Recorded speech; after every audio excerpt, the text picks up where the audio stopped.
You ready? I am ready. Sure.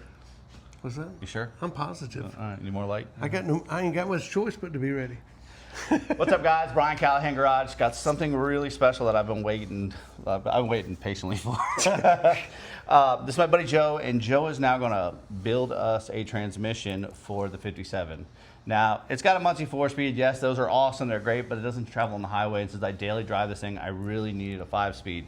So what Joe is going to do, he is going to make a T5 and adapt it for our setup, and I'm going to let him go through all the little different things, and he's going to show us how you build this, where you can source these parts, and if it's too much to actually do, he also sells these transmissions, and we'll give all that information at the end. But let's let Joe talk, tell us all about it. How's it going, everybody? Okay, what we got here is we're doing a conversion. Like he said, Saginaw, Muncie's were about the only thing that came in the 57s. Well, actually, all the old vehicles, as far as that goes. And Ford's the same way. I do a lot of these conversions with Mustangs, Chevelles, Galaxies, you name it.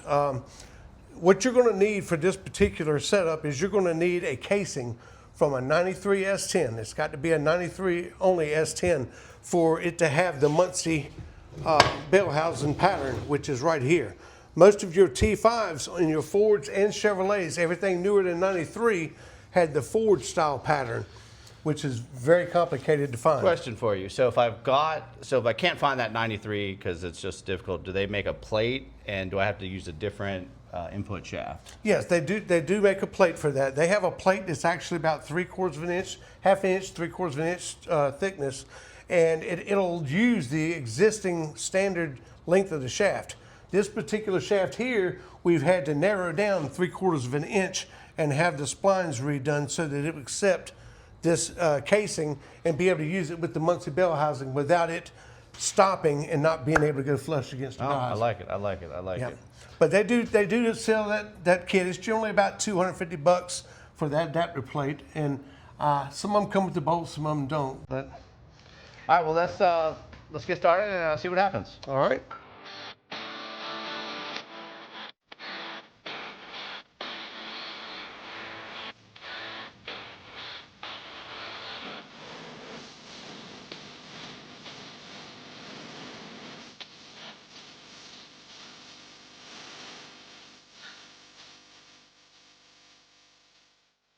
You ready? Joe, ready when you are. All right. Now this right here is the actual main shaft. The input shaft actually sits inside this thing with bearings. That's the way it's going to look when it's actually inside the casing and the tail shaft itself. So what I'm going to do is I'm going to start assembling this bottom shaft and getting it ready for the actual casing. All right, the first thing that you want to notice with these things is on the top here. I don't know if you've got a light to where I can show them some of this. Okay, what we got here on the top, our synchronizer actually sits right inside of this like this. And if you look, the sharp teeth right here, these teeth right here need to be sharp to a point. That's what locks in for this thing to slide over top of the synchronizer. I'll demonstrate it later on as I get it together. But this synchronizer is going to go on like this. And you've got these 3 teeth right here that you can see. This sits in there. If you spin it, it'll drop just like that. That means it's in place. At that point... So once it drops and... Yeah, the synchronizer is in place from that point. All right. All right, now, the back gear is your first gear, the largest gear. All right, so we're going to take and see, can we get that to go on down?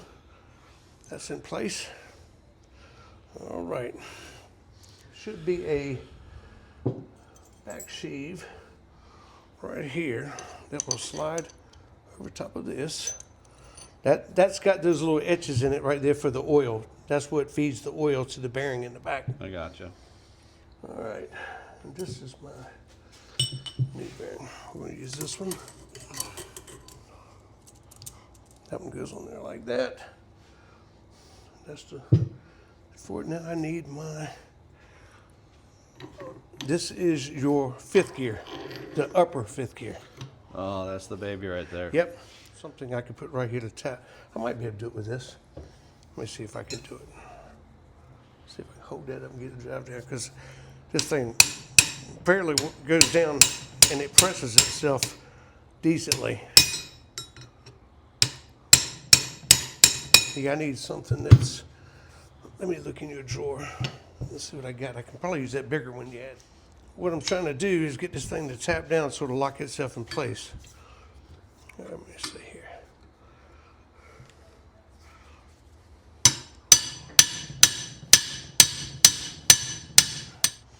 There's multiple pins that come with this kit.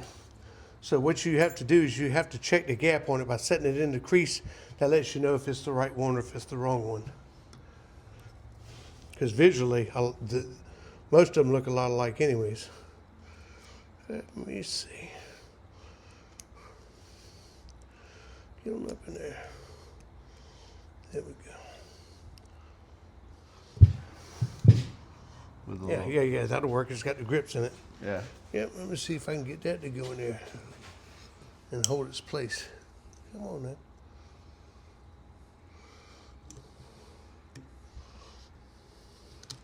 Come on. See, it just wants to flex so bad. That's what the problem is with it. Once I get it on there and started, it won't be so bad. Trying to get it over top of everything. There it goes.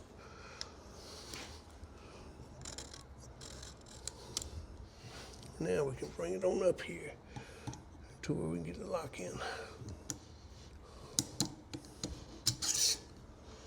Almost home. All right, everything's in there now. Yep, she's on there. And lift that up for me, just show. Let's see what the. We're coming a little close. Oh, okay. So that's where the clip is, right there. Yep, that clip right there is what actually holds that gear, which is pressed on anyways, but it's a safety clip. It's designed to keep it from sliding back. I got you. All right, now we're going to get started on third gear. See, can we get third gear in there? This will be fine. I just want to lubricate that shaft just a little bit to make sure that everything slides on easily. All right, I'm going to tap this one. I should be able to tap this one without having to have the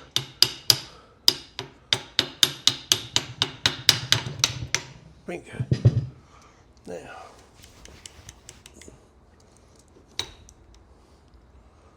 everything's there. Good deal. Ah, there it is. All right. Well, the way this lock ring right here, let me show you how this goes so you'll be able to tell everybody, because some people will take these things apart and they'll tear the shafts up and tear these up. All right. What we got is right here, we've got a hole. That hole right there is designed for this lock pin. See how it's got the little nipple on it? A lot of people would just try to beat that gear off. Just beat it off, and it's not gonna come until you lock this. This thing goes in sideways. One side goes in, that locks into the hole, and then the bottom falls over. I got you. So it's just a little. Yes, and then you got this lock ring right here that goes in that holds that in place. I got you. It won't go if it's not in place. Let me lubricate this again.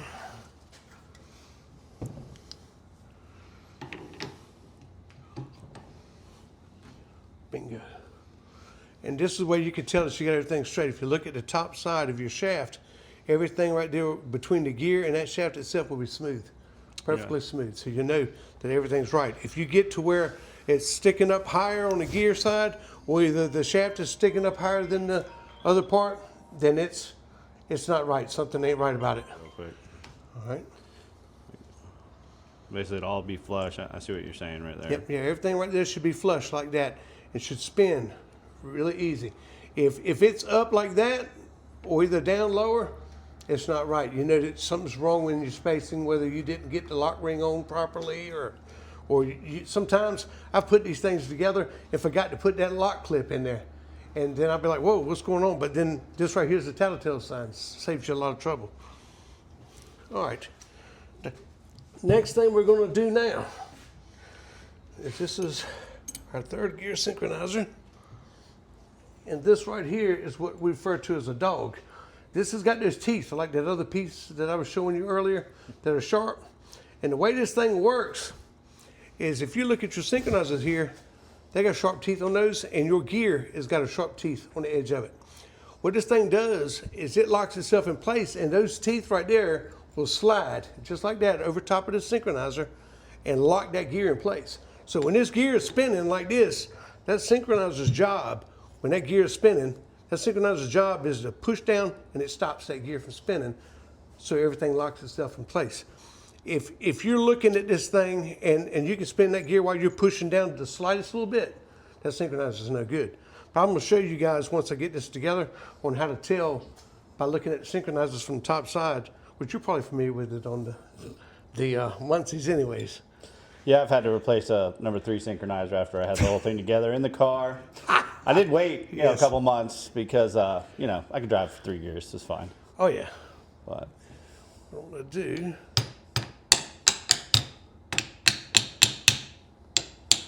and I don't want nobody to be alarmed, I'm just tapping on this thing lightly because this is a hardened steel. It takes a whole lot to mess up one of these things. well, the other thing too, guys, he brought no tools because I wanted him to be able to do what he could find in my shop. So he probably has a little nicer setup than what I would have, than I normally have here. But the trick is to show that you can do this in your own shop at home. Oh, yes. And it's fun. It's part of the learning process is to be able to do something. I've had people who's come to me and they've been like, hey, do you got this part or do you got that part? And I'm like, yeah. And they want to learn, but what they do is they wind up messing up stuff because instead of asking, calling and saying, hey, this thing ain't doing right or what have you, they keep going, keep going, keep going.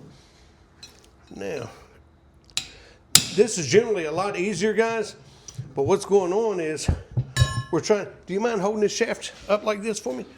Give me something solid to hit on it with, and it should go right on down, no problem. Let me make sure I got my teeth clocked properly here. Yep, that should be good right there. Yeah, it'll go a lot quicker when it's on something solid.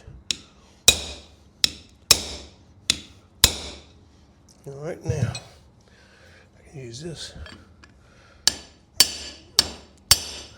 Hit moving now.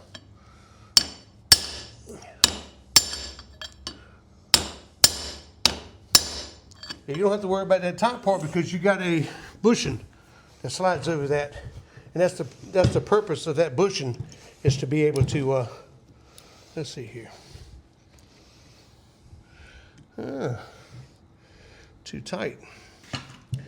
She's too tight. Let me see. You got a screwdriver? Yeah. Flathead grooves. So that's fine. It might have just. Let's see. Oh no, she's locked in there pretty good. Okay, let me back it up then. Let me back it up. Let's see what we got. I want to see what's holding me up here. I see what it is. I need this piece right here that I brought with me. You're gonna think I'm kidding you. But that backing piece right there is off of a different series. Let's see if I brought a second one. Let me look in this box. Here's my problem. Just the size of this hole back here. Let me take this off. You want to set it back down and pull it off? Or? Yeah, well you can. Whatever's easiest for you. Either way, I can take and pop this off. No, Pop this, and then I can take these clips out of here because I can repack these in there after I get it off. But it'll get me to where I can go ahead and get it down. All right. I should have checked that before. It hasn't really changed in a lot of years. That's the same thing as you see with a Muncie. Yeah, it is. It is. It definitely is. All right. What I need to do, what it's doing is it's bottoming off on that synchronizer right there. Yeah, that's what it was. Hopefully, let me get this thing to drop off. Can you hold it like that? Yeah. I'm gonna try to drive that back off. Hopefully the other one I got is the right one. Hopefully I didn't bring the wrong one.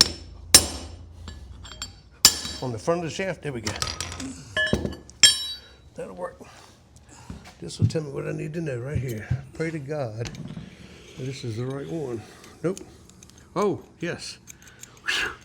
Lord Jesus. All right. This one I didn't care for because see how the teeth are starting to round some? Yeah. Yeah, I didn't care much for that one. So, but this thing has 3 little pits. You want it to be right in the middle of that one right there. So that's what we're going for.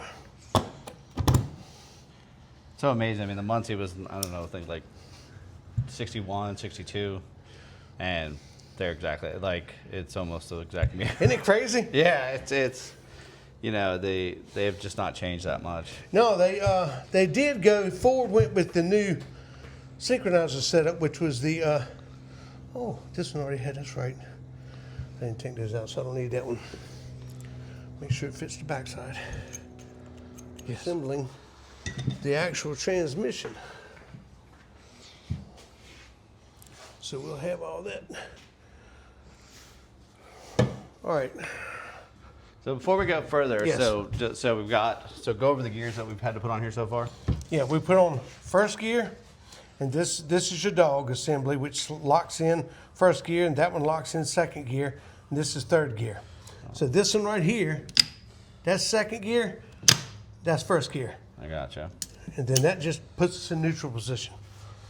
And then this one, this is your, this This is third gear. This one locks third gear, and that way locks fourth gear, which will be your input shaft. I gotcha. Yep. All right. And we've got the, That is just like a Muncie. yeah, we've got the cluster gear already installed because I had to press in the bearings on this thing. So I figured it'd be easier to do where I had a press to do it. Yeah. Well, if we need one, I do have a press, but yeah. Yeah. So if I was gonna build this transmission and I've already got like, you know, coming off, it's a pretty decently transmit. I don't even need to remove the cluster gears really. No. I can just leave right in there and, Yes, and yes, keep going. yes. You could leave the cluster gear in there and move right on along with it. Being that yours is a big block is the reason why we're upgrading the gear assemblies. If it was a small block, 350 or 327, 283 or something like that, you could probably take a 2.8 or something like that and use the gear assembly out of it. It'd be low geared as it could be, but Yeah, well, you it's can good still to know. use it. It's just not something you'd want to race with. All I right. just want to be like on the highway. If I can accomplish that, I'll be. Oh yeah, happy. yeah. This is definitely going to be a good highway setup. Now, what I want to do, take this race, put it back here. Go ahead and get that assembly set in. That's in. Oh, yeah, we lost. You dropped. Yeah, what I'm trying to do is get this. There it goes. It dropped in. Now I forgot to put the. I disassembled everything that I normally don't disassemble because I wanted to show everybody Yeah. what was what. All right, the way the fifth gear works on this thing, this is your fifth gear. And that right there, that idler right there, Yep. is what locks in your fifth gear. It normally sits over here like this right here, but when you shift it to fifth, it comes, reverse. It comes this way, and that's your reverse gear. Now, a lot of guys, and I've got one with me I was going to show you, a lot of guys with the Mustangs, Camaros, or what have you, they like to put the car in reverse and burn tires backing up, put it in first gear, burn tires going forward. But when they do that, what you wind up doing is you take a perfectly good shaft and you round off Oh wow. the reverse gear. So this shaft is a great transmission for all four gears. You'll never have a reverse thing. Oh, because And that's what they do because it's the smallest gears in the T5. And so that's what a lot of guys do. Is they'll just strip them, tear them up. And what I was going to show you on these lock rings here, and I'll show you on these so you can see them. When you've got gears that the tips of them get flattened like that, that synchronizer will set, well, I don't have that particular one that sits in here, but the synchronizer, see how it's got the teeth on those synchronizers? Yeah. When these things start grinding, and these people shifting gears, those sharp points have gotten flat. When they've gotten flat, this synchronizer will not stop that gear from spinning, so it starts eating on the teeth of the gear. And then when you tear these things down to build them, you say, hey, the guys will bring you a synchronizer kit and say, hey, we're just going to put synchronizers in, everything else is fine. And then when I explain to them where you need gears, they're like, why? It worked perfectly. But I was like, hey, you're not going to ever get that back. Yeah. And what it does on this, which is this part right here that locks in the first and second gear that I was showing you, is inside those sharp teeth, like I was showing you. These are fairly pointed. But see on this side where they're torn up? Yeah, yeah. Beat up? Yeah, this guy he had somebody build this transmission for him, and they reused this. And the guy got it back and said, hey man, this thing won't go into second gear. It's nothing. When I pull it second gear, it's just and will not go in. And so he brought it to me, and I tore it down, and this is what I found. Everything in the transmission was new, except for this, and it messed up that brand new synchronizer they put in it. Yeah. So always look for those things. Those are the points that you really need to look at when you're going into these. And I'll show you on this main shaft assembly what to look for when you're busting one down. Now what I want to do, take this light right here. I'll show everybody. I want to assemble this fifth gear.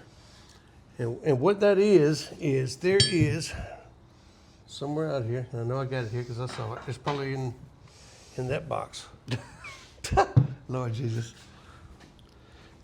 Yeah, you assemble things about how I do, where I just forget half the stuff. Well, I brought extra stuff with me just in case, but there is I know I just had this because I saw it in the gear earlier. Sure. All right, yep, I got Positive. it. I got it. You sure? Yes, sir. Alright. Yes, sir, we got it. All right, now, what we're going to do is we're going to assemble this fifth gear. That slides in there like that. This comes over and locks itself into that side part of the chamber. Now, hopefully we got everything else. All right, you want to hold that for me? Sure. All right, now what we're going to do is we're going to feed this through here like that. This spring needs to lock on top of this, and then this shaft to go through it, like so. Once that gets in, it locks over into that shaft the same way. Then this spring comes over and locks itself. I'm going to do it the easy way. Get this spring to lock in first. That locks itself like that. Shaft goes through the spring into the back of the piece. That locks up. Now this goes right over this little nipple right here. Come on, man, you got to be kidding me. It's a new spring, so it's always tight when it's a new one. There we go. All right. Everything's into place. So let's come up here and see if we can show you the. That's the way your actual reverse gear assembly works. This is the arm that controls your fifth gear for the backside, which will be right here. Your fifth gear is in the only gear that's on the outside of the casing, where the tail shaft is in the back. I mean, it really looks like a Muncie. You know, yeah, it's different, but it's the same kind of setup. And the thing is, they're so much more simpler to build than the Muncie was, in all honesty. Well, does it have all the needle bearings as well? Well, if you got all the parts, it works better. All right, now, we're going to slide this assembly back in. Did you put the gear back on it? I did. Now we're going to put this back in here. This is my race for the backside. Whoop. That's the one I want to use right there. That race. It's going to be tight. If you put it in straight, it'll fall right in every time. But if you get it cocksided one way or the other, you'll always have to tap on it or what have you, which is what I'm about to do. Isn't that how you make kids? Yeah, it is. It does. And it actually works out better. I just let your son hold this flashlight so you can scream at him that he's not holding it right. Yeah.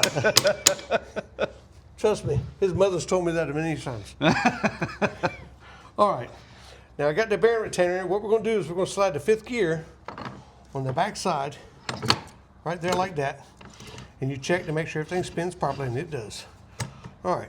Now, what we're going to do from here is we're going to assemble the actual fifth gear synchronizer, and this is the dog for the fifth gear in the back. This synchronizer will actually go in here like such,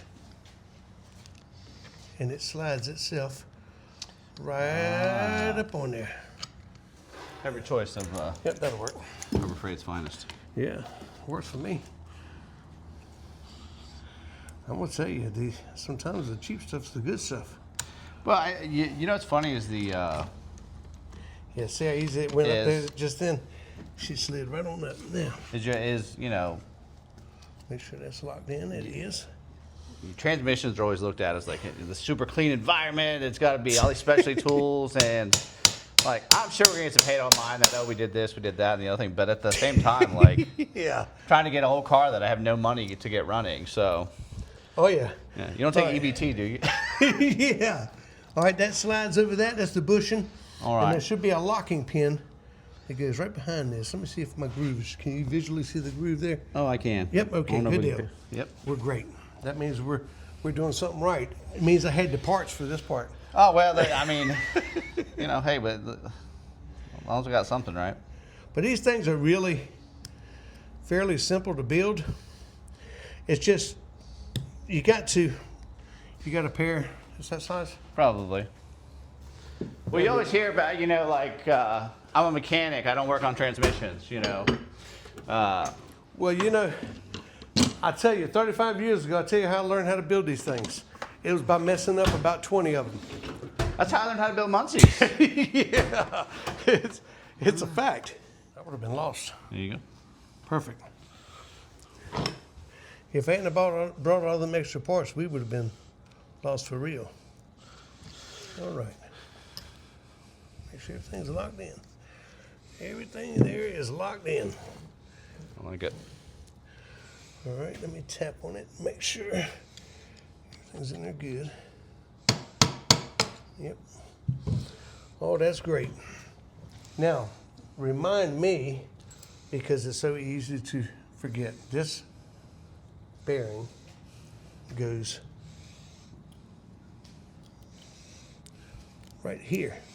But you do that when you put the tail shaft Yeah, on. when I get ready to put tail shaft, I need to put some grease on that, and that's where it needs to go. I got you. I will do my best to try not to Yeah. forget, but Oh, I that's good. probably will too. All right, this pin right here goes right here in that shaft. I lined it up already, so it should fall right into place. But that's me being hopeful. I'm being wishful thinking here. Should have brought the wooden table out. Yeah. Well, it'll go in a second. It's just there it goes. That's it. All right. Yeah, what I got at home is I've got a little metal bracket. It's like a square piece of steel. I lay it right underneath the edge of that, Yep. and it holds it solid. Boom, I gotcha, it I falls gotcha. right in. That's no big thing. All right, that's in. Now what we want to do is we want to set up the input shaft assembly. And the way we do that is you got these bearings. Let's see if we can open this. Well, I remember those. Yeah. Yeah. You got to do it where you wrap it around the, put the rubber band on it, or you do it? No, these go right inside of it. You well, so they have a cage for the Muncies that Yes. you put the cage in, and you Yep. wrap around it. Yep. But that Yeah, that gets the automatic transmission fluid is what will actually lubricate those anyways. It's kind of crazy how these things have done over the years. Besides the Muncies, they don't use gear oil. really. Yeah, they use automatic Dextron 3, 4, or 5 fully synthetic oil. Really? Yes. I did not know that. Yep. And yeah, Borg Warner, when they went to the T5, that's what they done. In the early years, they did use a 50 weight gear oil, but it was more like a motor oil than anything else.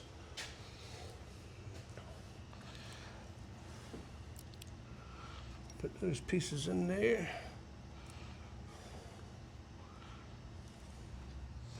That's the purpose of the grease, is to keep it falling out. All right, that's that. Now, Yeah, Let I've me- done the assembly lube on the Muncies. I've done, and honestly, the grease is what just works most of the yeah, time.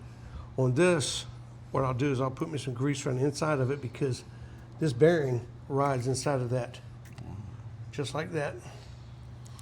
And this race actually goes up here on the shaft. So I'll put me a little bit of grease on it, just enough to hold it in place. And then I'll put it up in there. And voila, it's there. There we go. That's that. The synchronizers don't seem as delicate as the ones for the Muncies. All right, that's in. Now what I'll do for right now, this will have to be shimmed, but I always put it up there and put a couple bolts in it just so that I can take it. Now on these things, when you're putting these on, this is your bearing retainer. The small hole always goes to the top, big hole to the bottom. It's for the oiling of it. I've had people to put them upside down. I've had people put them sideways and burn the bearing right there up because they didn't do it properly. All right. Okay. And when you spin the shaft, that's what she should sound like. All right. Everything is good. That one's good. Now let me see what we got. That's fourth. Spin a little bit. Come on now. She's just tight. I want to get it snap over that thing, make sure. Well, you're not snapping. All right. You're on this back side and pull it. Get where it's locked in place. It ain't turned. That's what it is. Come on here. She should fall back. And she's not falling back. Gears done turned some. Right there. Let me see if it'll fall in place. Yeah, okay. I was getting worried. I was like, huh. If the shaft's spinning, it makes it easier because it finds itself. When it ain't spinning, you got to find it for it. All right, that's good. Now, I want to see, from experience, I'm looking, that is sticking out too far. This part right here, that's telling me, let me see. See that? Oh yeah. Section right there. It should stick out some anyways, but I think that's going to be too far, but I'll find out in just a minute. Let me see the tail shaft. I'm just going to slide it up there just to see if it gives me any binding issues. If it gives me a binding issue, then I know that, hey, this ain't right. Yeah, see, that's not right. That thing should slide right in. Did Boom, we tighten it up too far in the front? That's what I'm thinking. Well, not that part. That doesn't work anything. What? I'm wondering about that bushing to put in. If it was the spacer. Yeah. Yeah, I'm thinking because that's about the thickness of what we got. You see what I'm saying? I got you. But that's okay. Ain't no big thing. That ain't no big thing. Is my problem here. I'm almost certain it is. Okay. On this, right here, you see these pins? Hold on. See these actual pins right here? Yeah. All right. See these little slots Yeah. on this? That sits in there like that. And that's what locks it in. This one synchronizer. It's still on the shaft.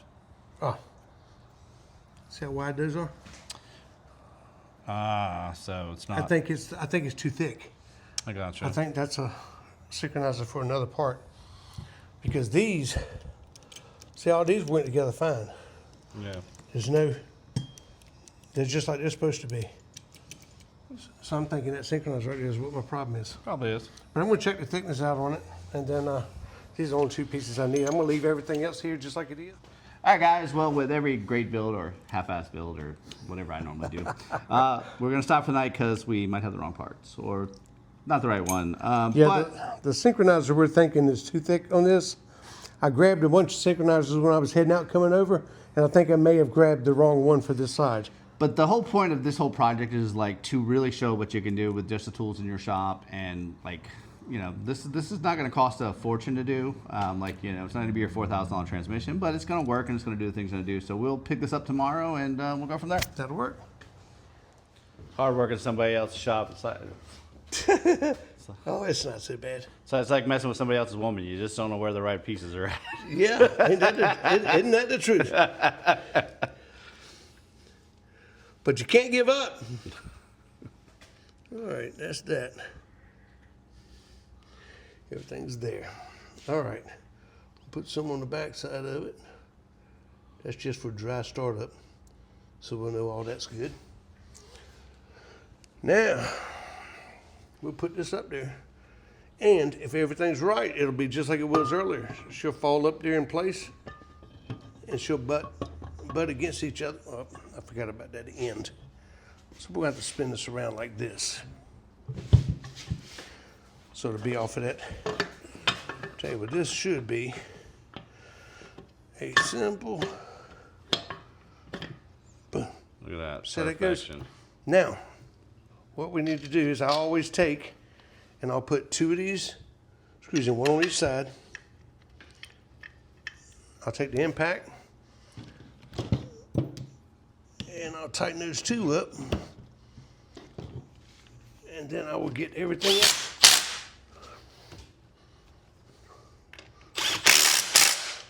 You see how that glue comes out?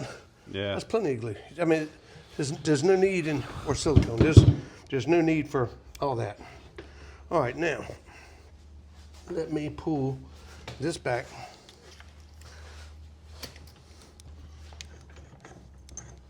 Isn't that sweet? Yeah, I thought. That's amazing. All right, now, what we need to do is I'm gonna check my, see that clearance right there? That's what we gotta get rid of. That's something that you don't need, which all of them have it when you put them together. That's why they send you the shim kit for it. You got your shims right here, which go behind that bearing race that we had in here. So what we're gonna do is we're gonna take this back. Now we got it that far. We're gonna take this back loose. Whoop. And we're gonna get our shimming right. Once we've got it shimmed properly, we will put the shifter on it, run it through the gears, and then we will finish up by putting all the bolts in. I like it. All right, that's that.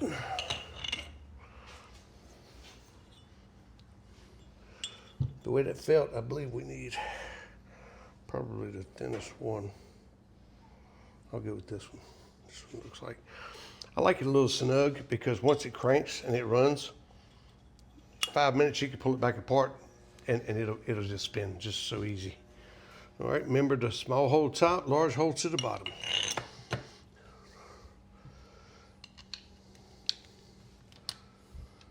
Doo-doo-doo-doo.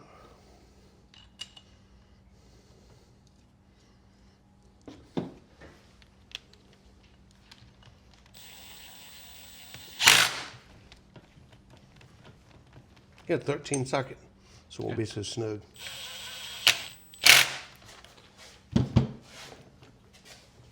Oh, need a bigger one. Thicker, thicker, thicker. Okay.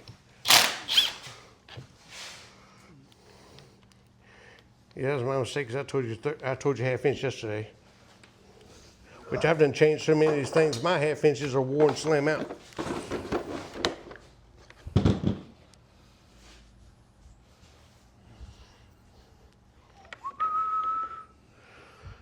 Okay. Well, I gotta find you a 13 because they've all gone disappeared. I can use this one if I have to. It's just tight. There we go. Get it loose then.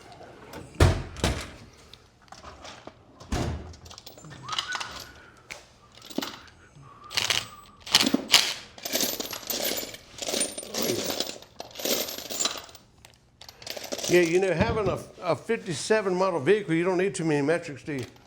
Well, no, I don't, and and I do work on a lot of other cars, but recently I've mainly just been doing the 57 stuff and the older kind of stuff. But the other day I was working on a Chevy, a newer Chevy truck with a friend, and of course, you know, and plus I got an older son, so sockets always disappear. Does your son love cars as well? Oh yeah. Yeah, my son right there, All my kids love cars. my son right there, he's real big on sports cars, pretty much. There you go, 13. Got it in my extra stash. Good deal. 13. Good deal. See if that'll get me where I need to be.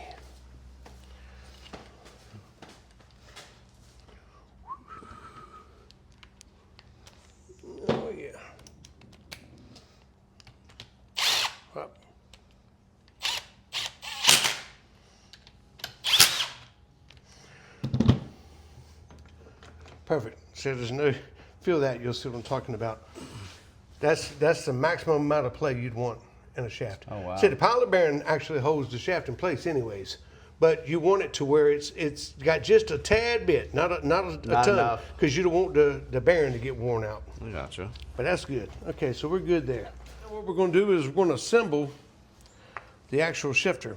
And the way we do this, what I'll do a lot of times, let me get some because I didn't put any on there, but I'm going to get some so I can show you what I generally do to help you along with this process. That grease that we were using for the bearings earlier, I'll generally put some right in there to lubricate that and hold this ball that I have in place. You've got this guide ball that sits in that middle hole, the middle back hole. You got 6 holes totally, one for each gear. It goes in that middle back hole. You push this shaft all the way forward, which locks your 4th gear in. That gives you room to put your shift selector in. Now this spring goes in the bottom side of this shift selector like that, and it sits right on top of that ball. Once it's on top of that ball like that, we will get this in place, and then we will have to tap lightly with the hammer on this top part, and it ought to go right in place, just like that. If you push on that back side and tap, boom, she falls in place. Now we'll take that screwdriver and we will do the same thing to make sure that's in place. Then we will drive this pin in. All right, that's her. Now, you've got this shift cup that goes inside of here. I'll tap that in. There we go, that's in place. Now we'll install the shifter and see, can we run it through the gears. This ball will actually sit right inside that cup right there. And then we'll just put 2 bolts in there long enough to hold that in place. And we'll check out the gears.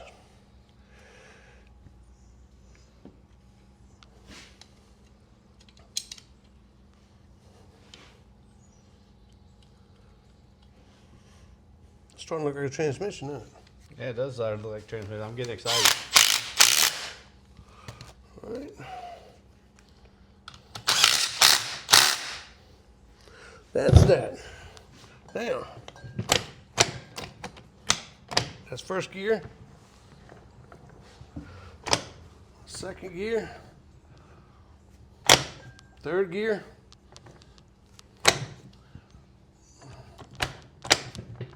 4th gear. That tightness that you're feeling right there is because of that shim that I put behind this thing. Now, once this thing gets the fluid in it and it spins over, not even a minute or 2 of running, this shaft will be simple and easy to turn. All right, now let's go to 5th gear. Hold on, let me get my pliers up here because I may need to take, see how it goes in the opposite direction? Oh, the yeah. tail shaft? No, that's 5th, I'm sorry. So 1st should be in your opposite direction. See? Yep. I'm turning this, it's going opposite direction. So everything's like it's supposed to be. We're a little bit tight on the gears, but what I'll do is I'll back off on that shim and that'll take care of that. So we can put all of I'll take the shifter back apart and we can go ahead and put all the bolts in the casing. We know that's right.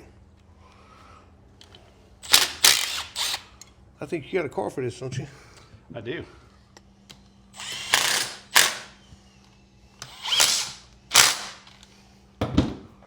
Oh yeah. Isn't that amazing, man? Yeah, that is absolutely amazing. All right, we're good. Now the one thing that I will say that I'm gonna do for you that I was telling you, I'm gonna leave this up here with 2 bolts. But once you take, because this shaft right here, once it's in like that, it's okay. Just don't pull, because then your bearings fall like the Muncies do. Mm-hmm. What you want to do is you want to take this retainer and you want to test fit it inside. you're going to have your bell housing on the back of your motor, your clutch, pressure plate, flywheel. You want to slide this inside that hole of the bell housing and make sure that this thing right here is flush, just like that, with the back side of where the transmission is going to sit on the bell housing. If it's sticking out any whatsoever, that difference, you're going to need to cut off the end of this bearing retainer right here and just smooth it out. It doesn't have to be pretty or anything. It's make sure you deburr the inside of it and the outside of it or what have you. And then it'll slide in, everything's fine. All this is the right length. This right here, sometimes you'll have to take a 1/4 inch off. Sometimes you don't take any off. It depends on which clutch setup you got inside that thing.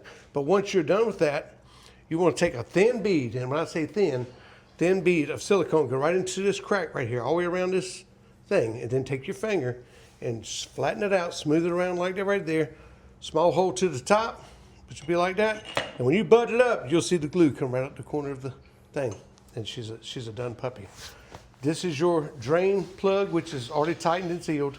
This one should be still loose because and that's your fuel port. So when it's full, it's going to run right out top of this right here. And that's you. I think you're going to be okay from there. I have a transmission. That was really, really cool, man. I'm so excited about this. You guys have no idea. This is something I've really been so excited about doing this, and that really wasn't that bad. I'm gonna put you 2 bolts in here. Not trying to cut you off. No, go ahead. Just to put these up there for safety, just in case you want to move the transmission or something. You don't have to worry about it falling out on you. But thank you so much. I'm really, really excited. It's no problem. About getting this thing in there, and that'll probably be the next video we do. You guys will actually see us put this in there. As you say, he said before, we may have to modify the retainer bearing, the retainer shaft, just a tiny bit. But we'll know once we put it in there. There we go. And hopefully, you guys will see this in the car really, really soon. Thank you so much, man. I really appreciate it. You take like EBT or SNAP benefits or anything like that? Oh yeah, I'll take food stamps, man. You know I do. All right, no problem. Everybody does nowadays. But any questions that you have whatsoever, if you got customers that come up and want to know anything and you're not familiar with it, call me, reach out to me, and I'll be more than glad to tell you what to tell them. And if you want, if you guys want to get one of these builds, because you can build these and ship these around, right? Oh yes, I'll ship them all over the place. And he usually builds them in his shop, not with my hand tools, and they probably look a little, But I wanted to prove that we could just do this with what I had laid around, and we proved that. This is really, I'm super excited about this. You have no idea. I've been waiting for a few weeks now to get this here. So yeah, if you guys like what you see and you wanna get in contact with him, he can ship them around. He can send them to you. This is going hopefully be a great way to just swap out that Muncie and get that 5-speed in there. And I am super excited about it. Thank you so much for coming into our shop. I really do appreciate it. It's been a blessing. Hopefully we'll see you when you want to do it. We need to do a 256 if I do a LS swap at some point. Yes, of course. So thank you so much for watching. Make sure you like and subscribe, and let's get on to the next one. All right, good deal.